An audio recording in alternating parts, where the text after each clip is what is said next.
ನಿಮ್ಮ ಹಳೆ ಒಡವೆನ ಅಧಿಕ ಬೆಲೆಗೆ ಮಾರಬೇಕೆ?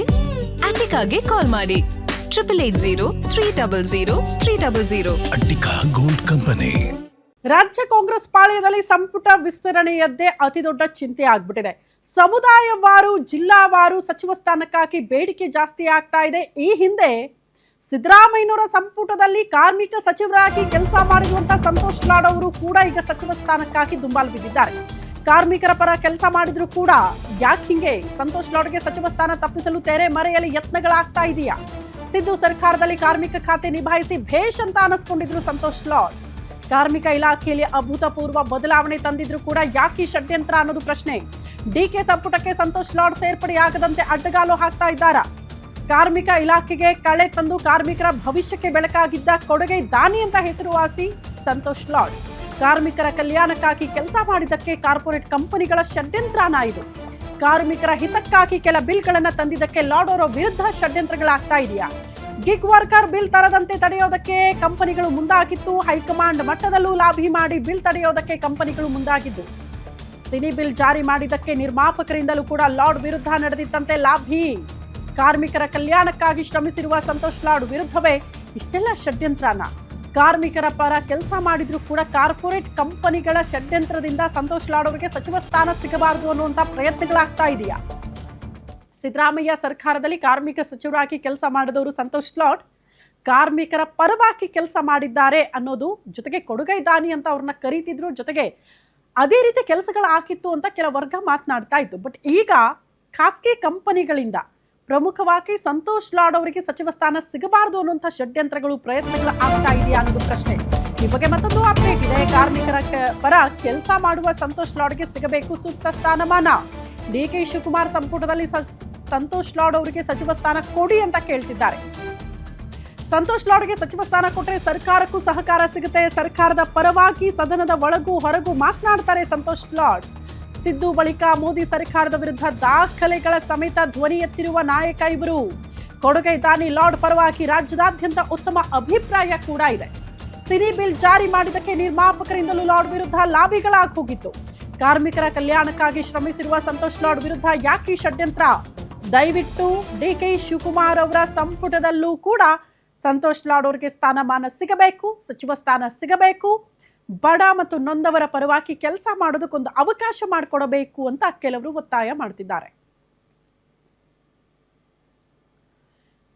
ಈ ಬಗ್ಗೆ ಮತ್ತಷ್ಟು ಡೀಟೇಲ್ಸ್ ಅನ್ನ ಕೊಡ್ತಾ ಹೋಗ್ತಾರೆ ಸ್ಪೆಷಲ್ ಕರೆಸ್ಪಾಂಡೆಂಟ್ ವೀರೇಶ್ ತಾನಿ ನೇರ ಸಂಪರ್ಕದಲ್ಲಿ ಜಾಯಿನ್ ಆಗ್ತಿದ್ದಾರೆ. ವೀರೇಶ್ ತಾನಿ, ಸಿದ್ದರಾಮಯ್ಯನವರ ಸಂಪುಟದಲ್ಲಿ ಕಾರ್ಮಿಕ ಸಚಿವರಾಗಿ ಕೆಲಸ ಮಾಡಿದವರು, ಜನಮನ್ನಣೆ ಗಳಿಸಿದವರು, ಕಾರ್ಮಿಕರ ಪರವಾಗಿ ಇದ್ರು ಅನ್ನುವಂಥ ಪ್ರೀತಿ, ಜೊತೆಗೆ ಕೊಡುಗೈ ದಾನಿ ಅಂತ ಕೂಡ ಅವ್ರನ್ನ ಕರೀತಿದ್ರು ಕಾರ್ಮಿಕರು. ಅಷ್ಟು ಅವರು ಕೆಲಸವನ್ನ ನೆಚ್ಕೊಂಡವರು.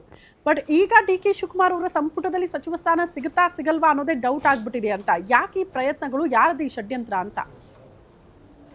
ಶ್ರುತಿ, ಡಿ ಕೆ ಶಿವಕುಮಾರ್ ಅವರು ಮುಖ್ಯಮಂತ್ರಿ ಆದ ಬಳಿಕ ಅವರ ಸಚಿವ ಸಂಪುಟದಲ್ಲಿ ಮೊದಲಿಗೆ ಸಚಿವ ಸಂತೋಷ್ ಲಾಡ್ ಅವರು ಸಹ ಇರ್ತಾರೆ ಅನ್ನೋ ಒಂದು ಮಾತುಗಳು ಸಾಕಷ್ಟು ಚರ್ಚೆಯಲ್ಲಿತ್ತು. ಆ ನಿರೀಕ್ಷೆಯಲ್ಲೇ ಎಲ್ಲರೂ ಸಹ ಇದ್ರು. ಯಾಕಂತಂದರೆ ಸಂತೋಷ್ ಲಾಡ್ ಅವರು ಸಚಿವರಾಗಲಿಕ್ಕೆ ಎಲ್ಲ ರೀತಿಯಾದಂಥ ಅರ್ಹತೆ ಮತ್ತು ಅಗತ್ಯತೆ ಇರುವಂಥವ್ರು.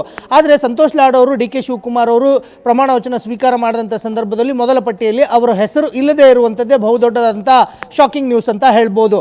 ಇದರ ಹಿಂದೆನೂ ಸಹ ಸಚಿವ ಸಂತೋಷ್ ಲಾಡ್ ಅವರಿಗೆ ಸಚಿವ ಸ್ಥಾನವನ್ನು ತಪ್ಪಿಸಲಿಕ್ಕೋಸ್ಕರ ಸಾಕಷ್ಟು ಲಾಬಿಗಳು ಆಗಿರೋದು ಇದೀಗ ಸ್ಪಷ್ಟವಾಗಿ ಗೊತ್ತಾಗ್ತಾ ಇರುವಂಥದ್ದು. ಯಾಕಂತಂದರೆ ಸಚಿವ ಸಂತೋಷ್ ಲಾಡ್ ಅವರು ಕಾರ್ಮಿಕ ಇಲಾಖೆ ಸಚಿವರಾಗಿದ್ದ ಸಂದರ್ಭದಲ್ಲಿ ಕಾರ್ಮಿಕ ಇಲಾಖೆಗೆ ಕೊಟ್ಟಿರ್ತಕ್ಕಂಥ ಕೊಡುಗೆ ಏನಿದೆ ಮತ್ತು ತಂದಿರತಕ್ಕಂಥ ಯೋಜನೆಗಳಾಗಿರ್ಬೋದು, ಮಂಡಿಸಿರ್ತಕ್ಕಂಥ ಬಿಲ್ಗಳಾಗಿರ್ಬೋದು, ಇವೆಲ್ಲವೂ ಸಹ ಸಚಿವ ಸಂತೋಷ್ ಲಾಡ್ ಅವರಿಗೆ ಮಾರಕವಾದವು. ಅದರ ವಿರುದ್ಧವಾಗಿಯೇ ಸಾಕಷ್ಟು ಜನರು ಕೆಲಸವನ್ನು ಮಾಡಿದರು ಅನ್ನೋ ಒಂದು ಮಾತುಗಳು ಇದೀಗ ಗೊತ್ತಾಗ್ತಾ ಇರುವಂಥದ್ದು.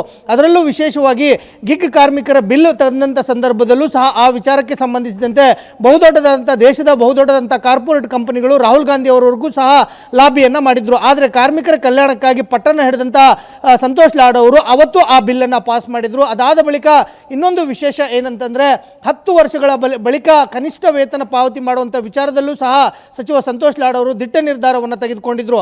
17,000ದಿಂದ ಆ ಕನಿಷ್ಠ ವೇತನವನ್ನು ಹೆಚ್ಚಳವನ್ನು ಮಾಡಿರುವಂಥದ್ದು ಸಹ ರಾಜ್ಯದಲ್ಲಿ ಒಂದು ದಾಖಲೆ ಅಂತ ಹೇಳ್ಬೋದು. ಇದಾದ ಬಳಿಕ ಸಿನಿ ವರ್ಕರ್ ಬಿಲ್ ವಿಚಾರದಲ್ಲೂ ಸಹ ಸಚಿವ ಸಂತೋಷ್ ಲಾಡ್ ಅವರ ವಿರುದ್ಧ ಸಾಕಷ್ಟು ಒತ್ತಡ ಬಂತು. ಲಾಬಿಗಳ ಲಾಬಿಗಳನ್ನು ಸಹ ಮಾಡಿದ್ರು. ಆದರೆ ಲಾಬಿ ಮತ್ತು ಒತ್ತಡಗಳಿಗೆ ಸಚಿವ ಸಂತೋಷ್ ಲಾಡ್ ಅವರು ಮಣಿದೇನೆ ಅವತ್ತು ಸಹ ಕೆಲಸವನ್ನು ಮಾಡಿಕೊಂಡಿರುವಂಥದ್ದು ಸಹ ಅದು ವಿರೋಧಕ್ಕೆ ಕಾರಣವಾಗಿರುವಂಥದ್ದು. ಹೀಗಾಗಿ ಸಚಿವ ಸಂತೋಷ್ ಲಾಡ್ ಅವರು ಮತ್ತೆ ಸಚಿವರಾದರೆ ಅವರಿಗೆ ಮತ್ತೊಮ್ಮೆ ಕಾರ್ಮಿಕ ಇಲಾಖೆ ಸಿಕ್ಕರೆ ಅವರ ವಿರುದ್ಧವೂ ಸಹ ಸಾಕಷ್ಟು ಲಾಬಿ ಆಗುವಂಥ ಸಾಧ್ಯತೆಗಳು ಈಗ ಕಂಡು ಬರ್ತಾ ಇರುವಂಥದ್ದು. ಆದರೆ ಡಿ ಕೆ ಶಿವಕುಮಾರ್ ಅವರು ಸಚಿವ ಸಂತೋಷ್ ಲಾಡ್ ಅವರ ವಿಚಾರದಲ್ಲಿ ಒಂದು ಸೂಕ್ತವಾದಂಥ ನಿರ್ಧಾರವನ್ನು ತೆಗೆದುಕೊಳ್ಬೇಕಾಗುತ್ತೆ. ಯಾಕಂತಂದರೆ ಸರ್ಕಾರದ ಒಳಗಡೆ ಮತ್ತು ಸದನದ ಹೊರಗಡೆನೂ ಸಹ ಸಚಿವ ಸಂತೋಷ್ ಲಾಡ್ ಅವರು ಸಾಕಷ್ಟು ವಾದವನ್ನು ಮಾಡ್ತಾರೆ. ವಿಶೇಷವಾಗಿ ಮೋದಿ ವಿರುದ್ಧವಾಗಿ ಮತ್ತು ಕೇಂದ್ರ ಸರ್ಕಾರದ ನೀತಿಗಳ ವಿರುದ್ಧವಾಗಿ ಧ್ವನಿಯನ್ನು ಎತ್ತೋದರಲ್ಲಿ ಸಚಿವ ಸಂತೋಷ್ ಲಾಡ್ ಅವರು ಮುಂದೆ ಇರುವಂಥವ್ರು. ಹೀಗಾಗಿ ಸಂತೋಷ್ ಲಾಡ್ ಅವರಿಗೆ ಸಚಿವ ಸ್ಥಾನವನ್ನು ಕೊಡಬೇಕು ಅನ್ನೋದು ರಾಜ್ಯ ಕಾಂಗ್ರೆಸ್ ನಾಯಕರ ಅಭಿಪ್ರಾಯ ಒಂದು ಕಡೆ. ಆದರೆ ಇನ್ನೊಂದು ಕಡೆ ಇಡೀ ರಾಜ್ಯದ ಎಲ್ಲ ಜಿಲ್ಲೆಗಳು ಸಹ